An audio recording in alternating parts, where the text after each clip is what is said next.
July 8, 1947, Roswell, New Mexico.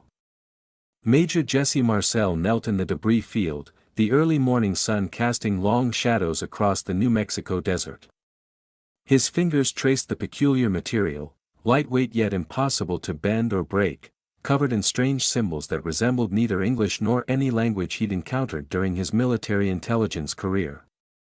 The wreckage stretched across nearly a mile of William Mac Brazel's ranch, scattered fragments glinting under the rising sun.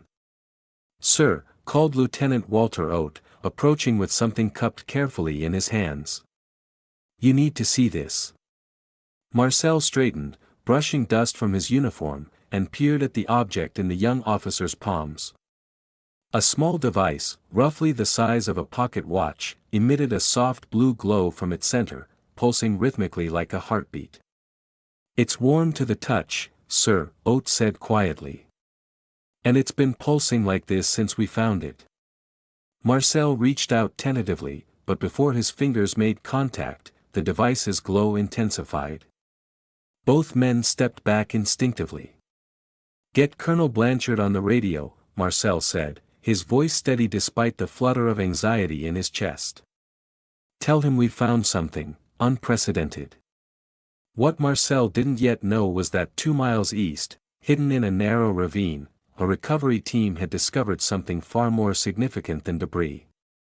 Something that would change the course of human history forever. Colonel William Blanchard stared through the observation window, his face impassive despite the extraordinary scene before him. On the other side of the glass, under harsh medical lights, lay a being unlike anything seen on Earth before. Approximately 4 feet tall with a disproportionately large head, its skin had a grayish-blue hue that seemed to shimmer subtly under the lights. Its chest rose and fell in shallow, labored movements, unmistakably alive, if barely. "What's its condition?" Blanchard asked, not taking his eyes off the creature. Dr. Harold Wayland, hastily summoned from his post at the base hospital, consulted his notes. "Stable, for now. Though stable is a relative term when we have no baseline for comparison. Its physiology is, well, it's utterly alien, Colonel."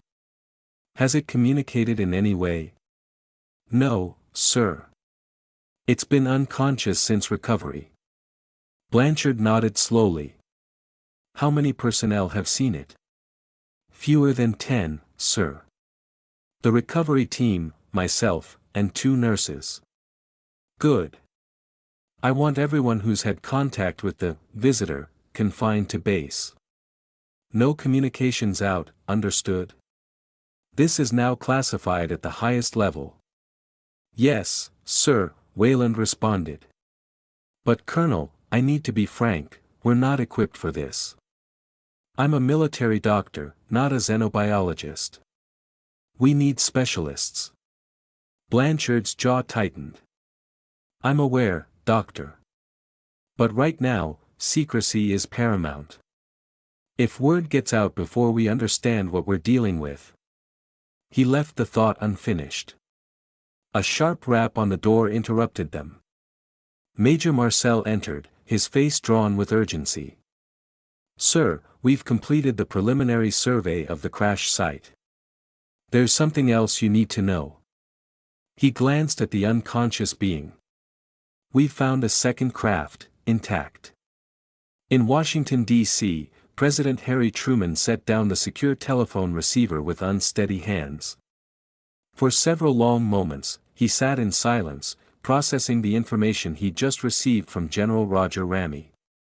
"Dorothy," he finally called to his secretary. "Cancel my appointments for the rest of the day. And get me Secretary Forrestal and General Eisenhower. Immediately." Within 30 minutes, the most secret meeting in American history convened in the Oval Office.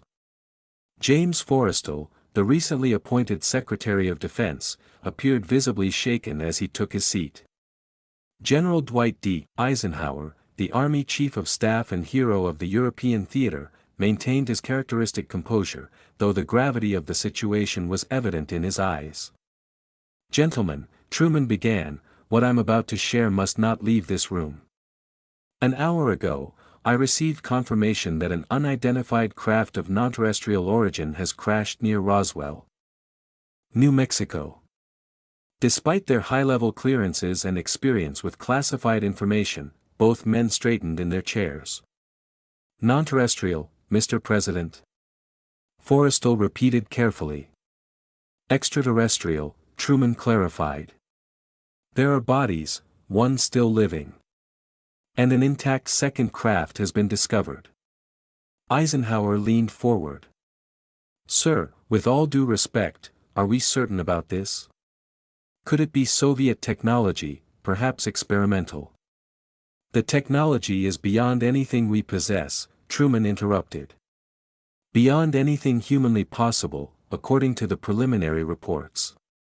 And the occupants are clearly not human.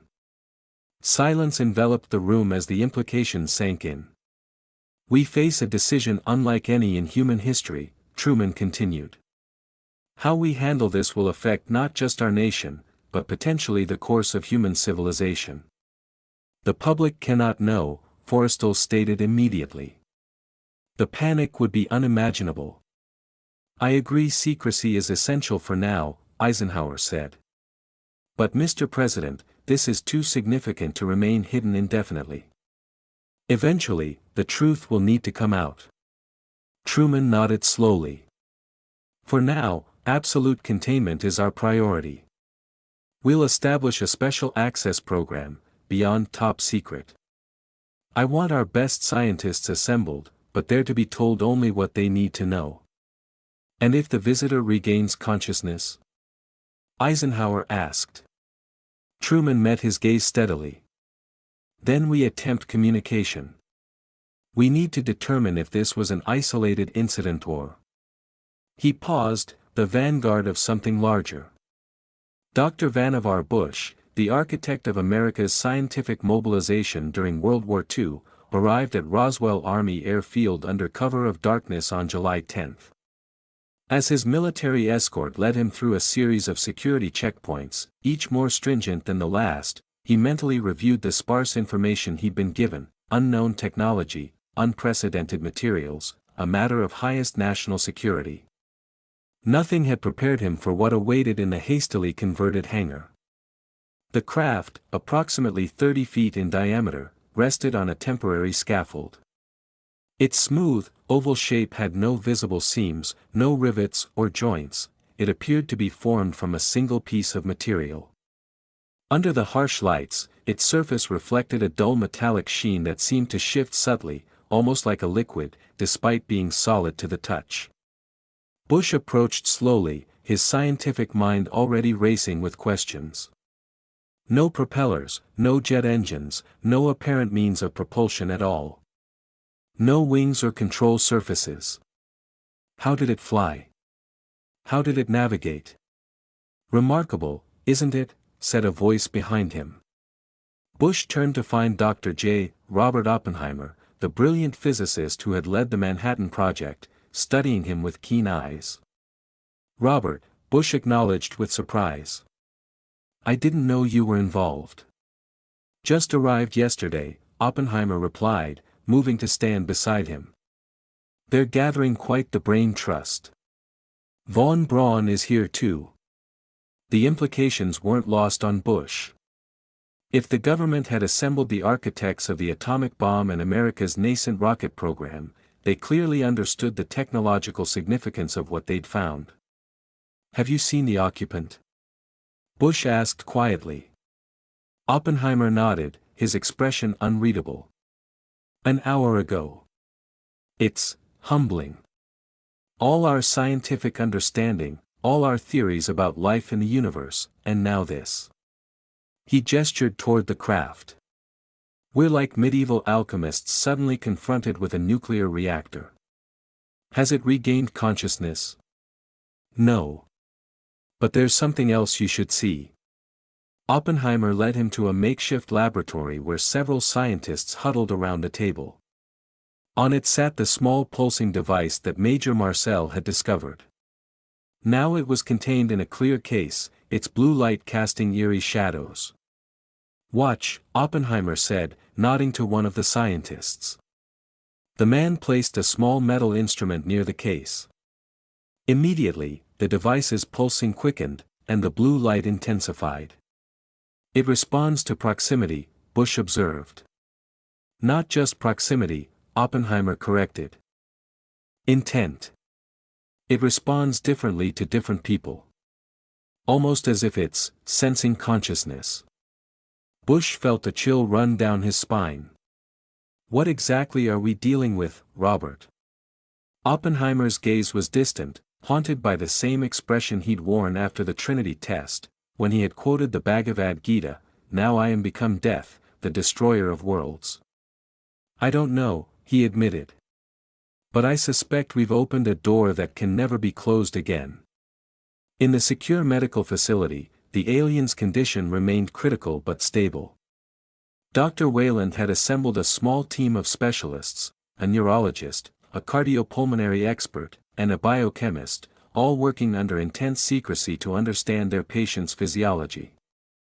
"Extraordinary," murmured Dr. Catherine Bennett, the neurologist, as she studied the brain scans. "The neural density is unlike anything I've ever seen. If our hypotheses are correct, their cognitive capacity must be, well, exponentially beyond human capability." "The cardiovascular system is equally remarkable," added Dr. Thomas Reed, carefully monitoring the alien's vital signs.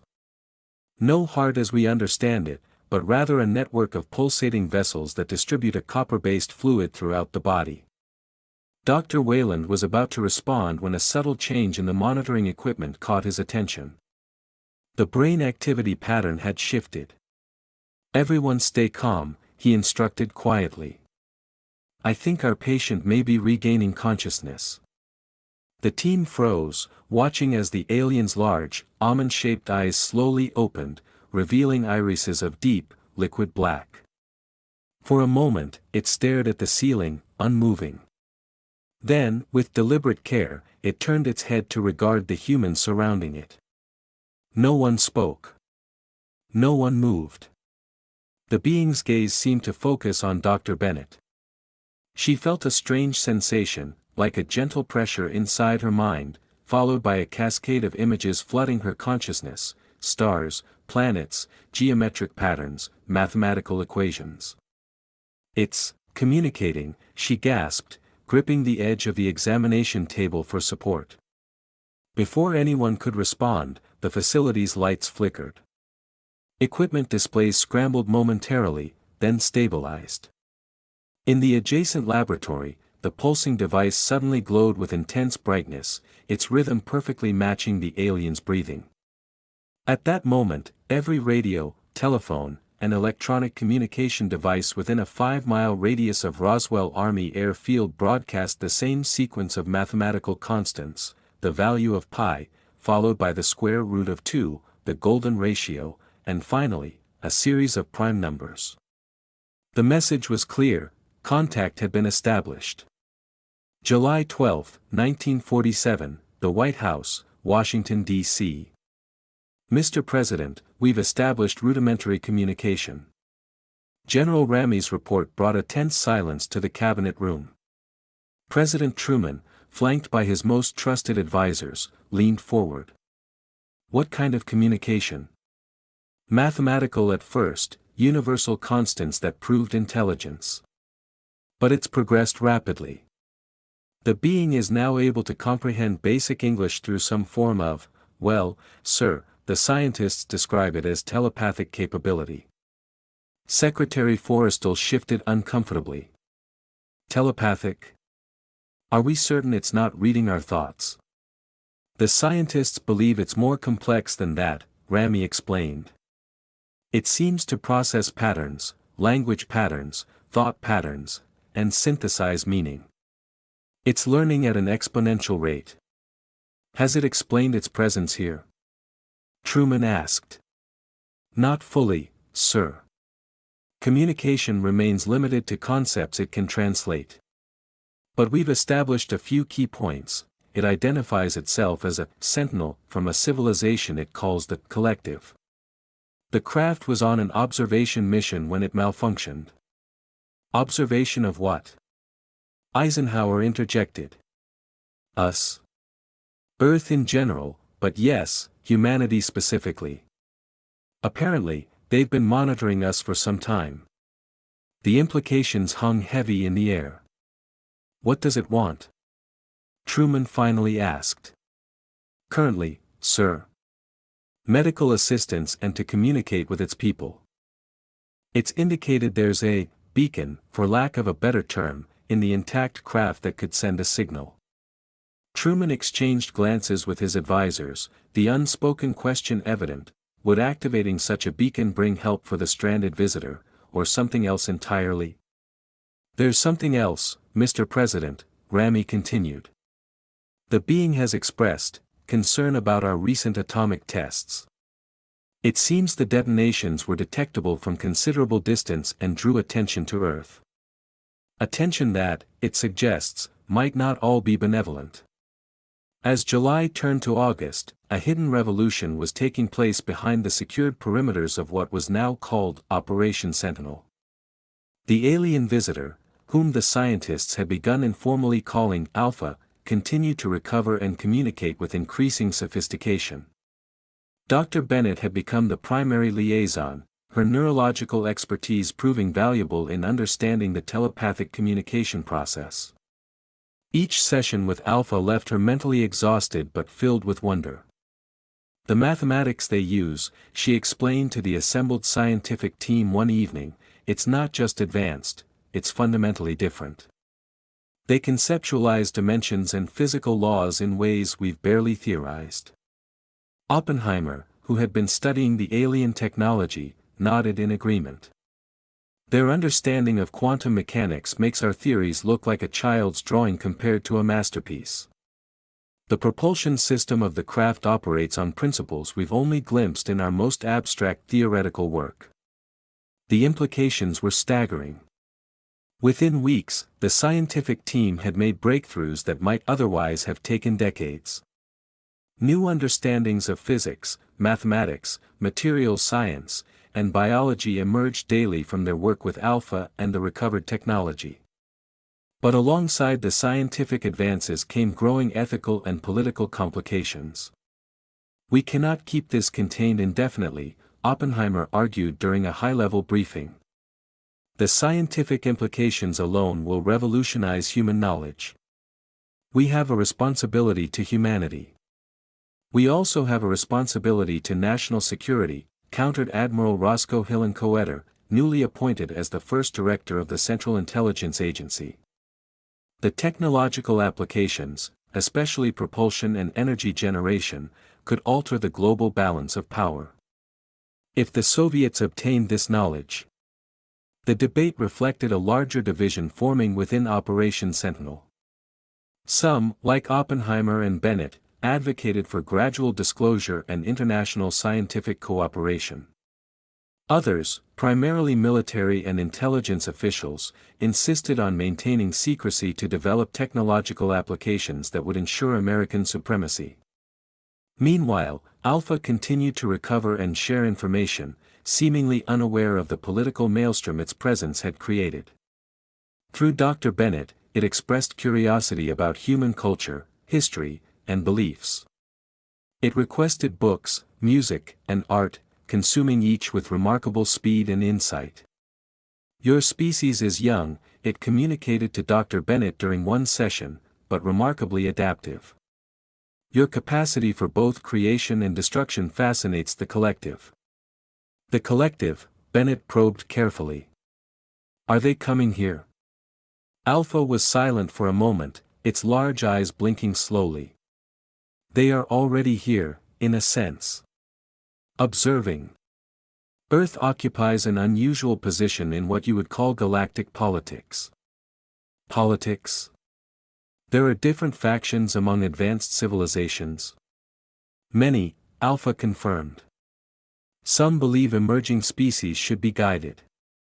Others advocate non-interference. Some.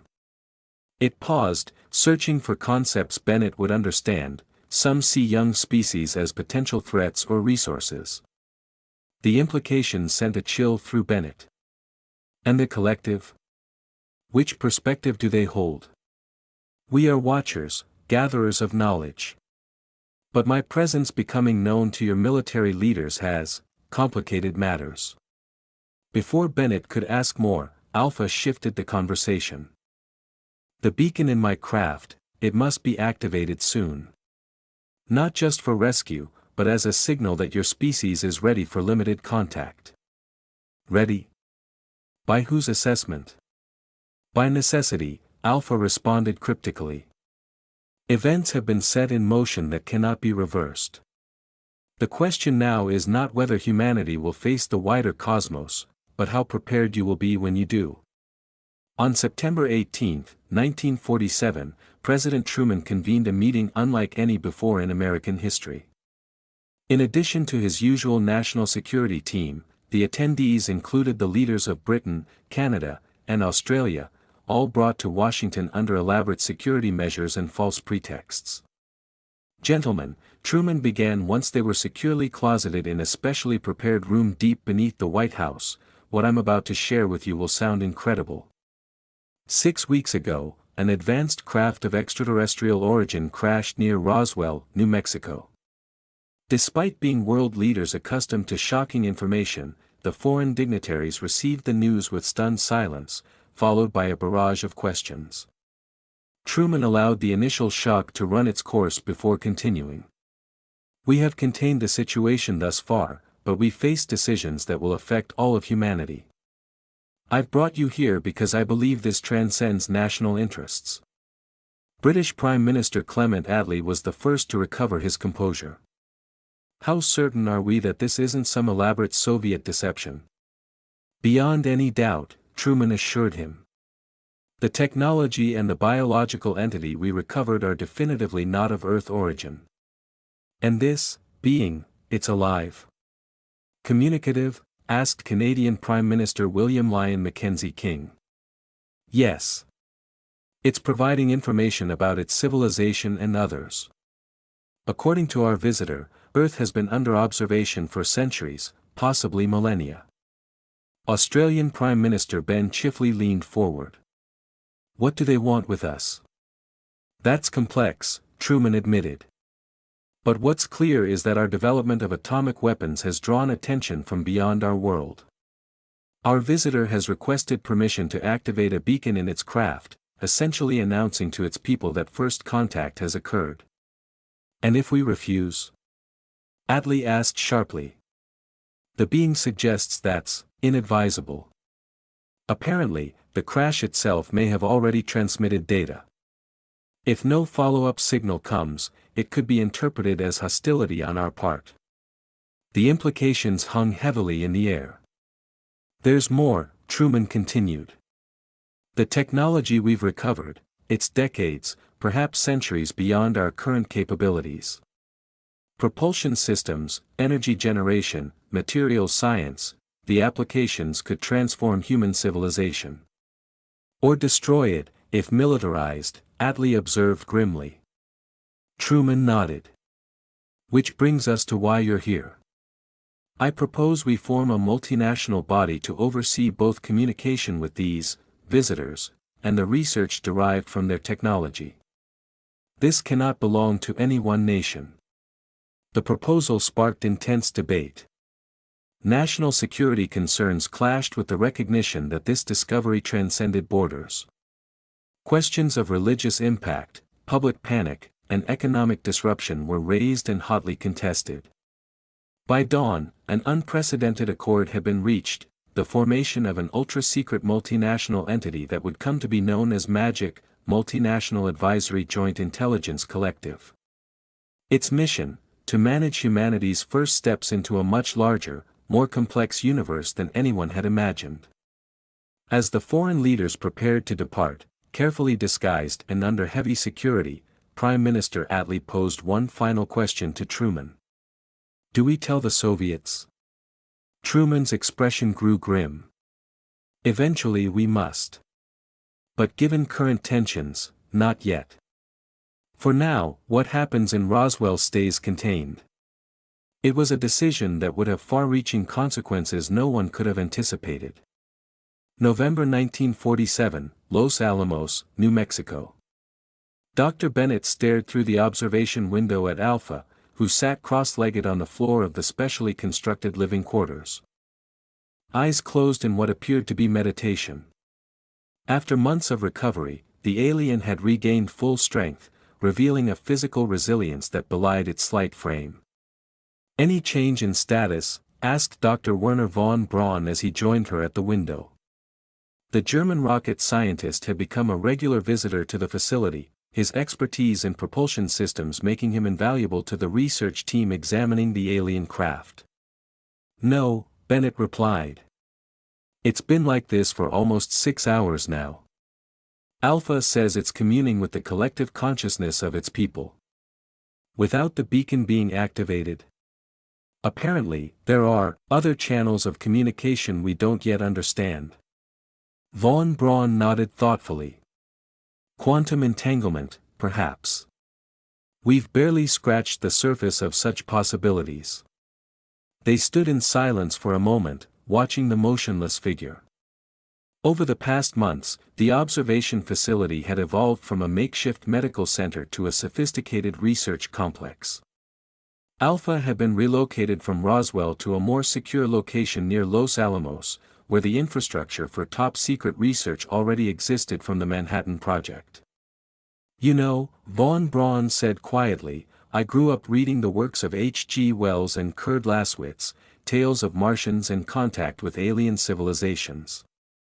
Never did I imagine I would witness it firsthand." He smiled slightly. "Though I admit, our visitor is considerably more peaceful than Wells' Martians." Bennett was about to respond when Alpha's eyes suddenly opened. The alien rose gracefully to its feet and approached the window, regarding them with that penetrating gaze that still sent shivers down Bennett's spine. The communication system they'd established, a combination of verbal English that Alpha had mastered with remarkable speed and the telepathic link it maintained primarily with Bennett, activated as Alpha placed a 6-fingered hand against the glass. "They have decided," came Alpha's voice through the speaker system, accompanied by a gentle pressure in Bennett's mind. "Decided what?" she asked. "The Collective Council. About Earth." Von Braun and Bennett exchanged glances. "What is their decision?" Von Braun asked carefully. "Limited contact will proceed. Your world stands at a critical juncture, atomic capability without the wisdom to manage it safely. This creates concern." "Concern?" Bennett probed. "Earth's position near several spatial transit channels makes your development a matter of interest to many civilizations, not just the collective. Your atomic detonations were detected by all. Are we in danger?" Von Braun asked directly. Alpha's large eyes blinked slowly. "Not immediately. But your isolation is ending sooner than would be ideal for smooth integration." "Integration into what?" "The broader community of sentient civilizations." Alpha paused, seemingly searching for appropriate concepts. "Think of your global politics, but on a galactic scale. There are treaties, alliances, neutral zones, contested spaces. Earth has been in a quarantine zone, a protected developmental area. The atomic detonations have compromised this status. The implications weren't lost on either human." Bennett felt a cold knot forming in her stomach. "The beacon," she said. "If activated, what exactly would it do?" "It would signal your readiness for preliminary diplomatic contact. A collective delegation would be dispatched." "And if we're not ready?" Von Braun asked. Alpha was silent for several moments. "Then other factions might interpret Earth's emerging technological capabilities differently. As a potential threat to be managed." The euphemism hung ominously in the air. In Moscow, Joseph Stalin studied the grainy photographs spread across his desk with growing rage. "And you are certain of this intelligence?" he demanded of Lavrenti Beria, head of the NKVD, who stood rigidly at attention. "Yes, Comrade Secretary." Our sources confirm unusual activity at this American base. Scientific personnel from multiple Western nations have been gathered there in secret. Something of extraordinary significance has been discovered. Stalin's thick fingers drummed on the photographs showing increased security and construction at the Los Alamos facility. And yet you cannot tell me what this discovery is? Beria swallowed nervously. Our deepest sources suggest it relates to the Roswell incident from July, the crash initially reported as a flying disc, before the Americans claimed it was merely a weather balloon. A new weapon? Stalin pressed. Possibly. Or something else entirely. What is clear is that the Americans are concealing something potentially world-changing. And they have deliberately excluded us from knowledge of it.